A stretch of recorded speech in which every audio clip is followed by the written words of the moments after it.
Hello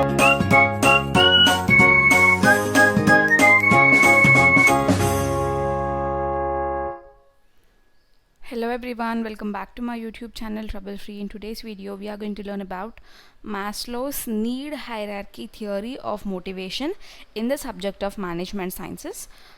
Till now we have learned about Taylor's theory, Fayol's theory, and every person has their own perception towards management, right? Towards motivation. And also today we are going to learn about Maslow's need hierarchy theory of motivation.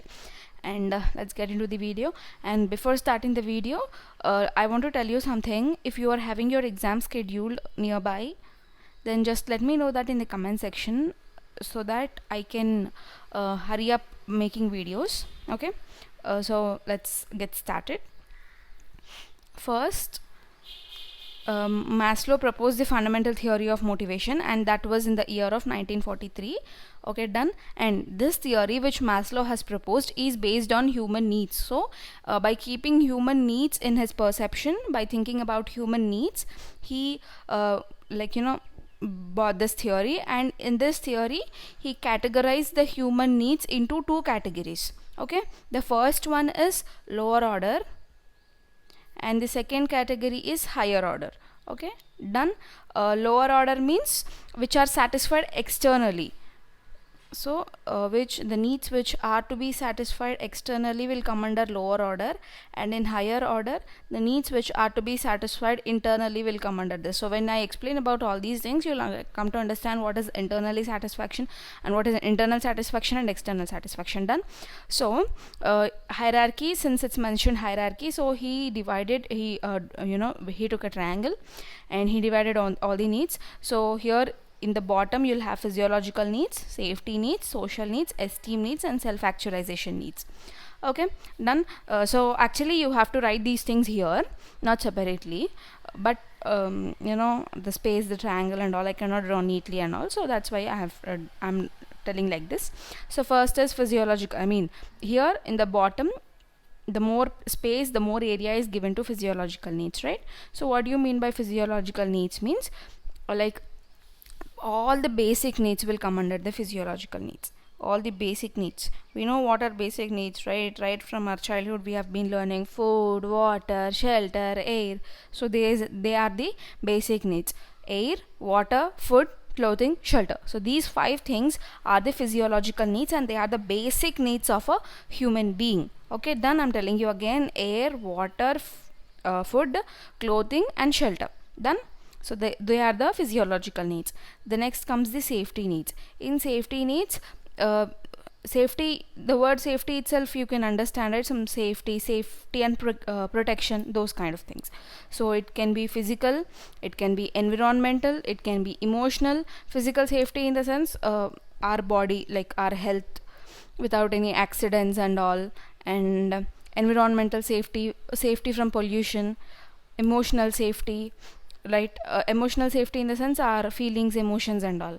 So safety and protection, for example, job security, protection from animals, health security, they will come under this safety needs. Okay, safety needs in the sense all the needs which will come under environment and emotional and job physical. So all the safety will come under the safety needs. Done. So for this example, job security, protection from animals, health, our own health security, so all these will come under the safety and security. Okay, done. So this you can also, security also you can write for this. So these both will come under the lower order needs. Okay, lower order needs, which means which are to be satisfied externally. Okay, done. Next comes the social needs. What do you mean by social needs? In the sense like emotions, love, affection, care, friendship, need for all these things. So need, see, you cannot live in a society alone, right? You need some people with you. You need some you need your parents, you need your friends, you need your colleagues, everybody you need.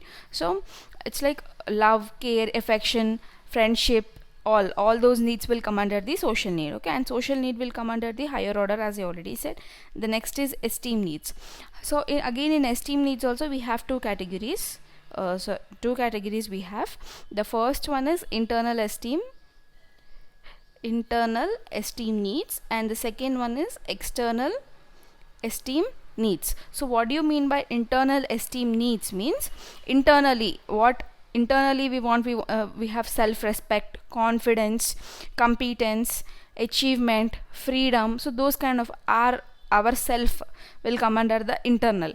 External in the sense some other person will recognize you, or some other person will give attention to you, that you'll be getting it from the some other person. Whereas internal esteem needs, internally within yourself you'll be getting that. Okay, for example, in internal esteem needs, as I said, you have self-respect, confidence, competence, achievement, freedom and all.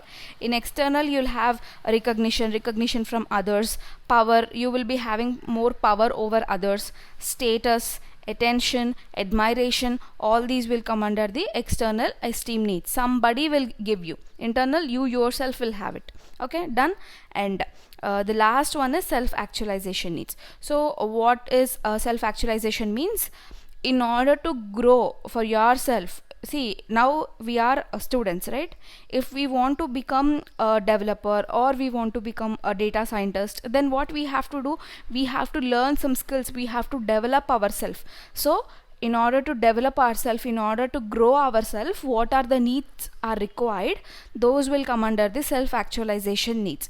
Okay, so for example, desire for gaining more and more knowledge, creativity, all these will come under this self-actualization needs. Okay, and these self-actualization needs are never satisfied. We never satisfy with this self-actualization needs, because we got something and then we will be thinking to get the other, like we will never get satisfied with what we learn, we'll never get satisfied with our growth, right?